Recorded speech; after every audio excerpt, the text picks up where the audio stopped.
বাংলাদেশের জাতীয় বাজেট ২০২৫-২৬ নিয়ে উদ্বেগ প্রকাশ করেছেন বিএনপি চেয়ারপারসনের উপদেষ্টা ও সাবেক বিশ্ব ব্যাংক কর্মকর্তা ড. জিয়াউদ্দিন হায়দার। তার ভাষায়, এই বাজেটে দারিদ্র্য রোধে কাঠামোগত কোনো সংস্কার নেই। কিছু ভাতা বাড়িয়ে কিছু মানুষকে নতুনভাবে অন্তর্ভুক্ত করলেই সমস্যার সমাধান হয় না।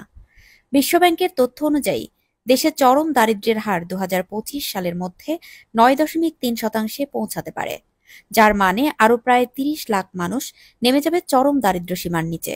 ড. হায়দার বলেন, দরিদ্র হওয়ার পেছনে কেবল কম আয় নয়, বরং দুর্নীতি, রাজনৈতিক অনিয়ম এবং এককেন্দ্রিক শাসনও বড় কারণ। তিনি মনে করেন, বাজেটে শুধু সামাজিক নিরাপত্তা খাতে ৯৫,০০০ কোটি টাকার বেশি বরাদ্দ দিলেই হবে না। যে ব্যবস্থা এখন চলছে তা কাগজপত্র নির্ভর, কেন্দ্র নিয়ন্ত্রিত আর দুর্নীতির ফাঁদে জর্জরিত। বিএনপির ৩১ দফা কাঠামোয় দারিদ্র্য বিমোচনের জন্য একটি প্রযুক্তি নির্ভর পরিবার ভিত্তিক ইলেকট্রনিক কার্ডের প্রস্তাব আছে। এই কার্ডের মাধ্যমে দরিদ্র পরিবারগুলো সাশ্রয়ী বা বিনামূল্যে খাদ্য সংগ্রহ করতে পারবে। এর ফলে তারা টাকা সঞ্চয় করতে পারবে এবং ধীরে ধীরে স্বনির্ভর হতে পারবে। ড.